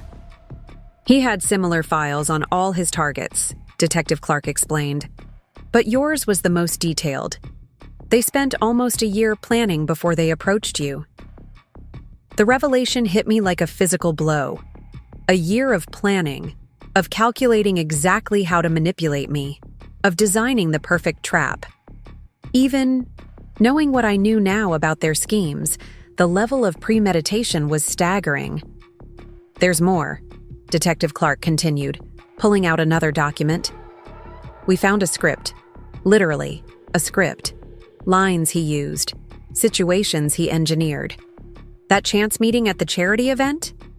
They paid the host to introduce you. The coffee shop where you had your first date? Olivia worked with the barista to ensure Danny would accidentally bump into you there. I thought back to that day, how charming Danny had seemed when he spilled his coffee near my table, how sincere his apology had been. All an act, carefully choreographed for maximum effect. Use this, Andrea advised, gathering the documents. Channel any anger or hurt into strength. The jury needs to see not just what they did, but how deliberately they did it. Leaving the office, I found Sophie waiting in the lobby. One look at my face told her everything. That bad? They planned everything, Soph. Every moment, every coincidence. Even that time he surprised me at school with flowers. It was calculated to make my colleagues see him as the perfect boyfriend. Sophie linked her arm through mine as we walked to her car. But he wasn't perfect enough to fool everyone. Remember how your dad always said something felt off? She was right. My father, with his principal's instinct for insincerity, had never quite warmed to Danny. At the time, I'd attributed it to normal parental protectiveness. Now I wondered what he'd seen that I'd missed. Speaking of your dad, Sophie continued, he called while you were in with Andrea. Apparently, the school board wants to talk to you tomorrow. My stomach clenched. With the trial approaching, I'd been waiting for this. Public schools were sensitive about publicity, especially negative attention. Would they ask me to take a leave of absence? Transfer to another school? The next morning, I sat in the board room, facing 5 administrators who held my career in their hands. Principal Stevens sat beside me, his presence a silent show of support. Miss Wilson, the board president began, we've been following the developments in your case closely. The trial next week will undoubtedly bring renewed media attention to our district. I straightened in my chair, prepared to defend my position, my ability to teach despite the publicity. But what came next surprised me. We'd like to establish a financial literacy program for our students, teaching them about manipulation, about recognizing and avoiding scams. Your experience, painful as it was, could help prevent others from falling victim to similar schemes. Would you be interested in developing such a curriculum? Tears pricked my eyes as the implications sank in. They weren't pushing me away. They were asking me to use my experience to help others. Of course, I managed. Yes, absolutely. The rest of the day passed in a whirlwind of teaching and planning. My students, as always, provided the best distraction from my pretrial anxiety.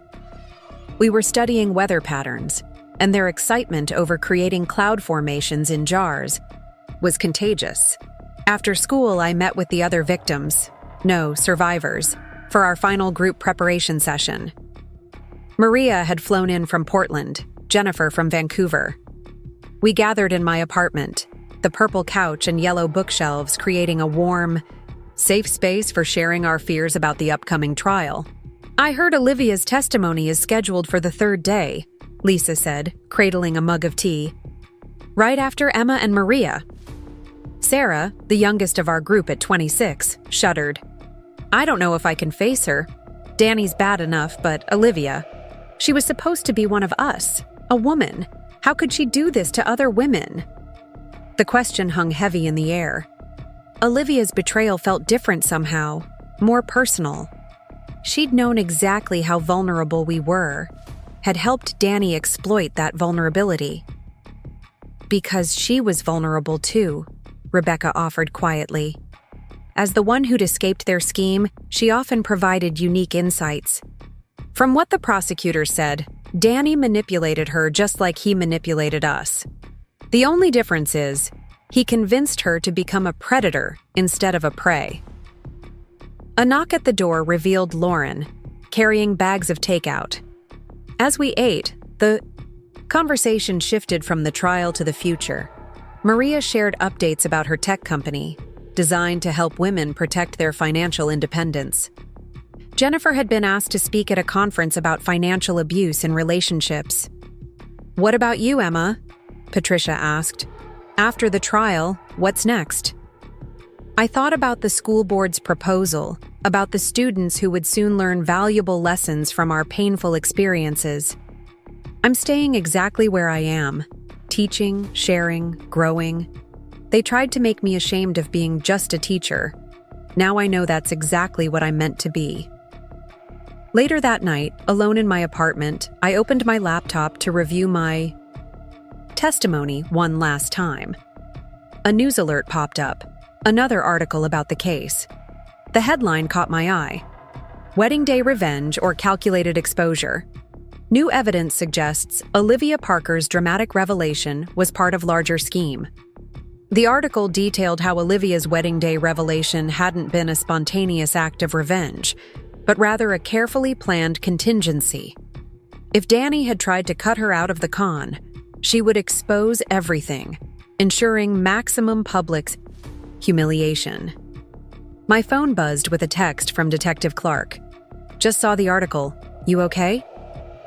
"Actually, yes," I replied. It helps knowing it wasn't personal. That even the way they hurt me was calculated.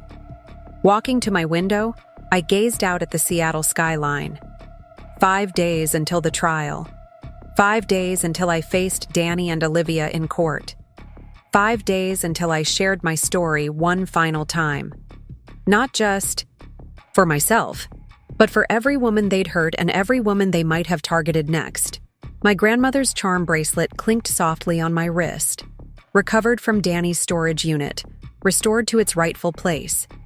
Each charm told a story of family strength, of women overcoming challenges. Now it carried a new story, one of survival and transformation. Another text came through, this time from Sophie. "Pre-trial sleepover tomorrow? Lauren's bringing face masks. I'm bringing wine. Mom's sending lasagna." I smiled, imagining the evening ahead. Girls' night, but with a purpose. Strengthening bonds, sharing strength, preparing for whatever the trial might bring. "Count me in," I typed back. "And Sophie? Thank you for everything." Her response was immediate. "Always. We've got you." And they did. They all did.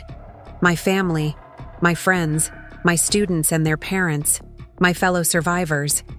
A network of support I never knew I needed until Danny and Olivia's betrayal forced me to rebuild my life. The rain had stopped, leaving the city gleaming under streetlights. In 5 days, I would tell my story again. But this time, I wouldn't be the heartbroken bride from the viral photos or the naive victim from the news reports. I would be a woman who had faced betrayal and emerged stronger. A teacher turning painful lessons into valuable knowledge. A survivor helping others find their way through similar storms. The purple couch caught the city lights, its rich color, a reminder of how far I'd come from the safe beige choices of my life with Danny. 5 days until the trial, yes, but also 5 days until I could finally close this chapter and fully embrace the next one. My phone buzzed one more time. A message from Rebecca. "Just wanted to say thank you again. Your story saved me from becoming another name in their files. But more than that, watching you rebuild, seeing your strength. It's inspiring. You're teaching more than just your students now." Looking around my vibrant apartment, at the life I'd built from the ashes of betrayal, I felt ready to face Danny and Olivia, ready to share my story, ready to help others avoid similar pain. The trial would be difficult, but I wasn't the same woman they'd targeted. I was stronger now, wiser, surrounded by genuine love and support. 5 days. And then, finally, freedom to write the next chapter of my story. This time, on my own terms. The morning of the trial dawned cold and clear, Seattle's typical autumn rain giving way to unexpected sunshine. Standing before my bathroom mirror, I smoothed down my navy blue dress, chosen carefully with Andrea's guidance to project strength and professionalism. Today would set the tone for everything that followed. My phone had been buzzing since dawn. Messages of support from fellow teachers, my students' parents, the other survivors. Each one a reminder that I wasn't facing this alone. The last text came from Mrs. Rodriguez. "My entire prayer group is with you today, Emma. Show them what a teacher's strength looks like." Sophie arrived exactly on time, carrying coffee and bagels neither of us would probably eat. Her scrubs were replaced by a formal pantsuit. She'd taken the day off to be there. Lauren was already waiting in the car, along with our mother. "Ready?" Sophie asked, though we both knew there was no real way to be ready for this. The courthouse steps were already crowded despite the early hour. Journalists lined the entrance, cameras ready. Among them, I spotted familiar faces. Reporters who'd covered the wedding disaster, who'd tracked the investigation, who'd helped bring other victims forward. Andrea met us at the security checkpoint, her trademark confidence unwavering. "Good turnout," she noted, nodding toward the packed courtroom. "The jury needs to see this level of community support." The courtroom was indeed full. My fellow survivors occupied the front row: Maria, Jennifer, Sarah, Lisa, Patricia, Rachel. Behind them sat my colleagues from Roosevelt Elementary, led by Principal Stevens. Even Rebecca had come, though she wouldn't be testifying. Then Danny and Olivia were brought in, separately. Danny in a conservative suit that couldn't quite hide his prison pallor. Olivia in muted colors that seemed designed to make her fade into the background. Neither looked at me, but I studied them openly. These people who had planned my destruction, who had calculated every moment of pain, they seemed smaller somehow, less overwhelming. The proceedings began with opening statements. The prosecution went first, Andrea's voice clear and compelling, as she laid out the pattern of deception, the calculated nature of their schemes, the lives they'd deliberately destroyed. "This is not a case about love gone wrong," she declared. "This is not about marriage or trust funds or even broken hearts. This is about predators who systematically targeted women, who turned emotional manipulation into a business model, who treated human beings as nothing more than entries in a spreadsheet." Danny's lawyer countered with the expected defense, that every relationship involved some level of calculation, that Danny had genuine feelings for his victims but made poor choices, that Olivia was the true mastermind who manipulated both Danny and the women they targeted. Olivia's attorney, bound by her plea deal, focused on minimizing her role while emphasizing her cooperation with the prosecution. The contrast between their strategies was stark, Danny throwing Olivia under the bus, while she prepared to do the same to him. Then it was time for the first witness. Maria took the stand, her tech executive poise unshakable as she detailed how Danny had systematically emptied her accounts, using her inherited wealth to fund their operation and set up new cons. During cross-examination, Danny's lawyer tried to paint her as a willing participant who only cried fraud when the relationship ended. But Maria held firm, producing emails and recordings that showed the calculated nature of their approach. Through it all, I watched Danny's face. Each piece of evidence seemed to chip away at his carefully maintained facade of innocence. By lunch break, his confident smile had been replaced by something harder, colder. In the courthouse cafeteria, surrounded by my support system, I picked at a salad while reviewing my own testimony with Andrea one final time. Tomorrow morning, I would take the stand. My story would be different from Maria's. I was the one who got away, whose public humiliation had inadvertently exposed their entire operation. "Miss Wilson?" A timid voice interrupted our preparation.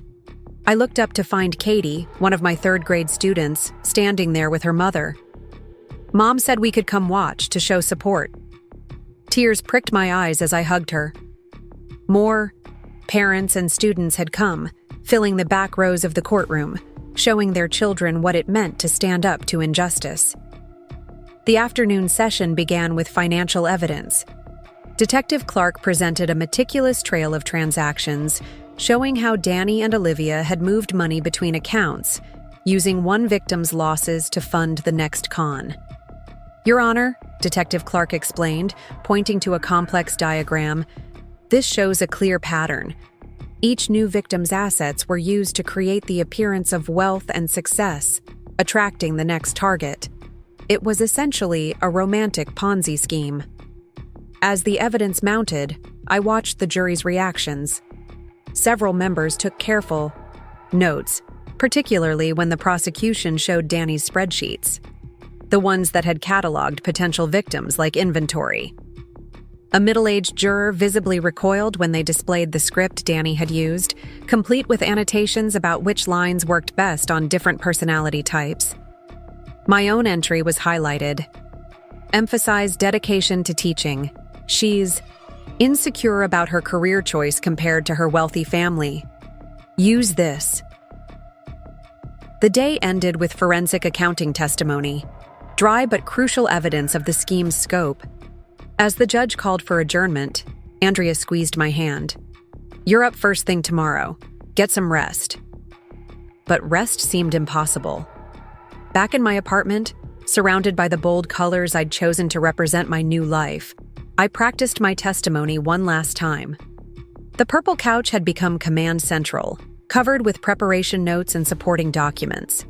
Sophie and Lauren insisted on staying over, turning my pre-testimony anxiety into something resembling a slumber party. We ordered pizza, painted our nails, tried to pretend tomorrow was just another day. "I got a message from Jennifer," Sophie mentioned, scrolling through her phone. "The Vancouver papers are covering the trial too. Apparently, similar scams have been reported up there. Women are coming forward, sharing their stories." Lauren nodded, adding another coat of polish to my toenails. That's what they never counted on, right? Women supporting women, sharing information, warning each other. A text from Andrea interrupted our conversation. "Change of plans. Defense is calling Olivia first tomorrow. They're scrambling, which means we're winning. Be ready." The news sent a fresh wave of tension through me.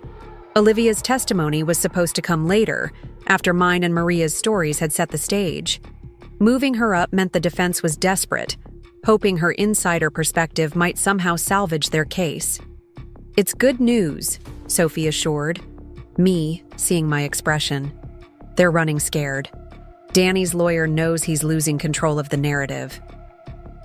Later that night, after my sister and best friend had fallen asleep on air mattresses, I stood at my window watching the city lights. Tomorrow, Olivia would tell her version of events. The woman who had burst into my wedding in a stolen spotlight would now have a different kind of stage. My phone buzzed softly, a message from Rebecca. "Just heard about the schedule change. Remember, whatever Olivia says tomorrow, she's the one who has to live with her choices. You already won by breaking free." The words resonated, reminding me of how far I'd come from that devastating day at Lakeview Gardens. Back then, I'd felt utterly destroyed, humiliated, lost. Now, standing in an apartment that reflected my true self, surrounded by genuine love and support, preparing to testify not from a place of victimhood but of strength, I realized Rebecca was right. I'd already won. Not just by exposing their scheme, but by refusing to let it break me, by rebuilding my life on my own terms, by turning my pain into protection for others. Tomorrow, Olivia would tell her story. Danny would watch his carefully, constructed lies unravel, and I would stand in my truth, supported by a community they'd never counted on, stronger than they'd ever imagined I could be. My grandmother's charm bracelet caught the city lights. each charm a reminder of the strong women in my family history. Tomorrow, I would add my own chapter to that legacy. Not as a victim of a calculated con, but as a survivor who refused to be silenced. The trial would continue, testimony would be given, justice would unfold. But the real victory had already happened in the months since that wedding day. In purple couches and yellow bookshelves, in classroom moments and community support, in friendship and family, and the unshakable knowledge that I was exactly where I needed to be. Tomorrow would bring its own challenges, but tonight, watching Seattle sparkle under a clear autumn sky, I was ready. Ready to face Olivia's testimony, ready to tell my story, ready to show my students and fellow survivors and the world what real strength looked like. The girl Danny and Olivia had targeted, the one they'd marked as insecure and manipulatable, no longer existed. In her place stood a woman they'd never thought I could become. Tomorrow they'd meet her properly, and nothing they could say would shake her truth. The morning Olivia took the stand changed everything. She walked to the witness box in a plain gray dress, her once perfect hair pulled back simply, her designer heels replaced by modest flats. Gone was the woman who had burst into my wedding in a stolen spotlight. This Olivia seemed smaller, more human, almost fragile. My fellow survivors sat tensely in the front row as Olivia was sworn in. The air in the courtroom felt thick with anticipation. Danny's attorney shifted uncomfortably. His client's former partner in crime was about to become his biggest problem. Andrea rose, her heels clicking against the courtroom floor. "Ms. Parker, please tell the court how you first met Daniel Martinez." Olivia's voice trembled slightly as she began her story. 6 years ago, she had been the target, not the accomplice. Fresh from a broken engagement, struggling with family, debt? She had been perfect prey for Danny's particular brand of manipulation. He was charming, attentive, she explained, her eyes fixed on her hands. He made me feel special, understood. When he discovered my financial troubles, he seemed so genuinely concerned. He had a solution for everything. The solution, it turned out, was joining him, learning his techniques, becoming the very thing that had almost destroyed her. First as a reluctant participant, then as an eager partner in an ever-expanding web of deception. We developed a system, Olivia continued, now directing her testimony at the jury. I would play different roles, the jealous ex, the concerned friend, whatever the situation required. Danny would identify targets, women with assets, but also emotional vulnerabilities. The trust fund was important, yes, but more important was finding someone who could be manipulated. She described their methodology in clinical detail, how they researched potential victims, crafted perfect chance meetings, designed every interaction for maximum emotional impact. The spreadsheets, the scripts, the calculated progression from first meeting to financial exploitation.